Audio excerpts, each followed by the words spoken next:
I just got done watching Michael Giacchino's Werewolf by Night. This is the brand new Marvel special presentation that takes place in the MCU, but centers on a smaller scale story, and I think this might be one of the biggest and best things that Marvel has done in so long. And really, the entire concept of the special presentation can do so much for the future of the MCU, and I'm so excited to discuss Werewolf by Night with every single one of you guys because I think this is an almost perfect short film. But with that said, guys, this is a non-spoiler review, so you do not have to worry. I'm literally just going to talk very vague about everything, what I think my thoughts are, as well as just in general, what was shown in the trailer. So with that said, what is Werewolf by Night about? It's about a secret group of monster hunters who gather at Bloodstone Manor following the death of their leader and engage in a mysterious and deadly competition for a powerful relic, which will bring them face to face with a dangerous monster. Like I said off the bat, Michael Giacchino directed this thing, and this guy has been composing some of the best scores. So far, he's composed my favorite score of the year, which was in The Batman, which is funny because that's a DC property, but he has done a lot of different Marvel movies as well. And for me, the fact that he was able to create this just off the start, this, like, the aesthetic is one of the coolest things that I've ever seen from Marvel doing, because in a sense, this is its own little pocket of the MCU. And we've been seeing certain things like this, but it feels like no matter how far away you can get from the MCU, they always have to tie it back to there somehow, shape, or form. Within Werewolf by Night, there's really only one nuance towards the MCU, and that's literally right in the beginning when the narration kicks in. But when you look at this, the aesthetic, it feels like a 1930s, 1940s horror movie. When you look back at those Universal classic monster films, which is something that I heavily grew up with my dad. Creature from the Black Lagoon, Wolfman, Nosferatu, Dracula, the list can go on and on from there, but all of those movies were such a centerpiece of my childhood. My dad used to stay up so late every night in October and sleep on this futon couch that we had in front of our big screen TV in the living room, and we'd just sit there and binge these movies on those channels. And for me, instantly, this film brought back that nostalgia. But even with that said, the aesthetic, the cinematography, bringing it to life, not just the manor itself, but the entire backyard of it all. This feels like a universe. This feels like a location you want to live in, to explore in. And I love it because of all the eerie, creepy sound effects. And even in general, the sound design in here is exquisite. And just on that technical level, that is one of the big elements that really brought me in here. And you can truly see all the love that Michael Giacchino and anyone involved with this short film really was impressed with, to be creating, again, recreating the 1930s and the 1940s. But at the same time, just so everyone knows, from my understanding, this does take place during the present time of the MCU. So it's not like we're going back to the past. There is a present time to this all, and again, it makes me interested and excited to see what the future of the MCU holds with certain characters that are introduced in here that I just love. Which, with that said, let's talk about those characters. And the first one I want to talk about is Gael Garcia Bernal, who plays Jack Russell. He is the main protagonist of this storyline, and he brings so much heart and character to this story. Now, if you know this character from the comics, you obviously know that this is the Werewolf Man, and from the trailers, you can clearly see that is what is going on here. And I loved how he was bringing this sensation to life. And again, the way that the suit actually looks, because I want to focus on that for a bit. There were some rumors going around that the suit looked a little bit cheap. Now, definitely the short film gets away with a lot because it is all filmed in black and white, and not in a cheap black and white. This is a very nice, again, going to the aesthetics of the 1930s and 1940s, but the black and white feeling they have here is so touching and perfect. And the suit, the werewolf suit, feels very practical. Like, I would say 95% of that suit is practical. Maybe it's because of the way they shot it. Maybe it's because of some of the lighting. I don't know, but the werewolf suit looks awesome, and I loved it when it jumped into that. But really enough, Bernal does a really great job in this role, and you really come to understand him, and I loved it. As well as Laura Donnelly, who plays Elsa Bloodstone, who I really got introduced to Elsa Bloodstone a couple years back, and ever since then, I've been really fascinated with this character. So now I'm really excited to have her in the MCU, and I think Elsa Bloodstone is a great addition, and Laura Donnelly does an amazing job in this.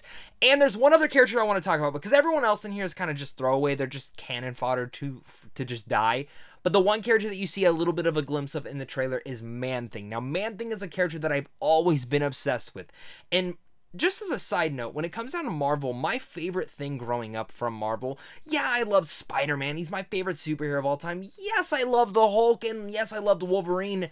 My favorite thing growing up was the horror side of Marvel. I loved when it touched into the creepy stuff, whether it was the early editions of Moon Knight, when he would go and fight mythical creatures like this, or Blade, or Ghost Rider, and even getting introductions to Man-Thing and things like that. And those are the elements that I was really happy to see. And looking at this entire short film, you can really talk about the whole entire thing, how this is a great introduction to the horror side of Marvel, and that it does treat this like a horror film. It is not, yeah, sure, whatever. It has some jokes to it all. And yes, definitely it feels cheesy at times because of the aesthetic that it's going for, but this is a bloody short film. Like, if it wasn't for the black and white, easily this would be R-rated. Because of the brutality that it has in here, the violence that it has. Sometimes when you see swords going through chests and swords going through heads and getting slammed in, or a werewolf beating and eating people.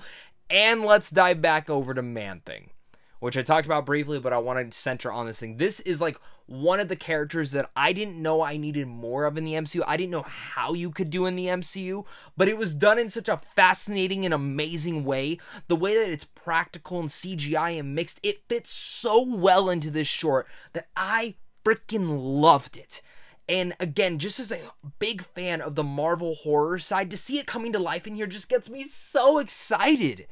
And I can't wait to see what else they do with Man-Thing. I think Man-Thing is like the next Groot, possibly. You can do so much with him and so much fun humor in there that really, again, is fun from the comics, and they make fun of from the comics, but also fits so well inside the movie itself. And again, I loved it, and I loved the usage of Man-Thing. Again, seeing him in the trailer, I was like, oh, how are you going to do that? And it works perfectly. And the same thing again goes to the Werewolf by Night. I love how they use the werewolf, and really much even Elsa as well. This is a great centerpiece for these three characters. And again, the introduction to the horror side, which I think Michael Giacchino proves here. And I hope they actually give him something later on down the road to do in Marvel's horror movies, because I think that is something to touch on.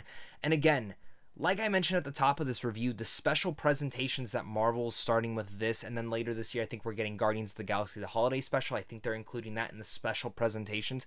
This can be the future. My friend Griffin from FilmSpeak did a really good video on this, which you should definitely go check it out. I'll link up above and down below, but he talks about how this could be the future of Marvel, and there's been some rumors coming out about this last few days talking about how the special presentations might be segue towards there. Oh, we have this show idea, but why don't we just do a special presentation to introduce this concept and these characters?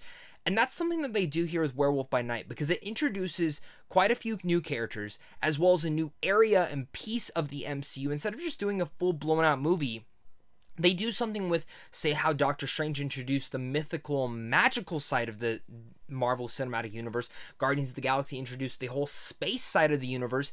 This introduces the horror side.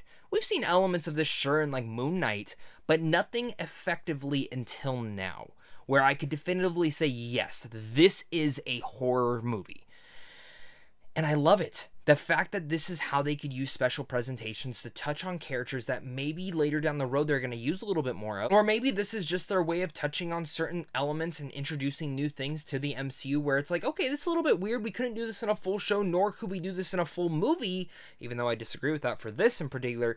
But we can do this little bit of a special that for fans who want that little bit in their world from the comics, or just that new introduction to the MCU, they're going to get that. But for people who don't need it, they're not going to need it. But I will say I think it will be drastically missed if they don't somehow mix a lot of these elements inside later down the road, whether it's in a show or a movie. I think it is absolutely needed, because Werewolf by Night, like I mentioned, is almost perfect. I could go on and on and on about the aesthetic, because I already mentioned that is incredible. The sound design, great. The cinematography, great. I love how the action is shot in here. It's so brutal and violent and gory, and like you literally see decapitation in here. I never thought I would be saying that in an MCU film. And when I say that, like, we've seen certain things, like, of course, Thanos getting his head chopped off and his arm chopped off in Endgame.